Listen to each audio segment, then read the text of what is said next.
சரியா இல்லாததும் பிளட்ல இருந்து நார்மலா அந்த யூரிக் ஆசிட் சரியா எக்ஸ்கிரீட் ஆகாததும் தான் இந்த ப்ராப்ளம்க்கு ஒரு முக்கியமான காரணம்.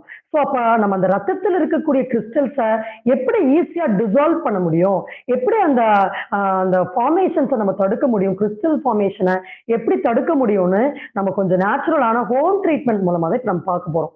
ஃபர்ஸ்ட் சில ஃபுட்ஸை வந்து அவாய்ட் பண்ணிக்கணும். மெயினா uric acid problem and pain இருக்கிறவங்களுக்கு சில சில முக்கியமான காரணம் எதனால வரும்னா அதிகமான ட்ரிங்கிங் ஹேபிட் இருக்கும். ஸோ இந்த ட்ரிங்கிங் ப்ராப்ளம் ஆல்கஹால் இன்டேக் அதிகமா இருக்கிறவங்களுக்கு இந்த யூரிக் ஆசிட் ப்ராப்ளம் சீக்கிரமா வரதுக்கான வாய்ப்பு இருக்கு. ஸோ அதனால கண்டிப்பா ட்ரிங்கிங் ஹேபிட் இருந்தால் அதை நிச்சயமா கட் பண்ணிடணும். ஏன்னா பிளட்ல ஆல்கஹால் கலக்கும் போது இந்த யூரிக் ஆசிட் கிறிஸ்டல்ஸ் அதிகமான லெவல் டெபாசிட் ஆகும்.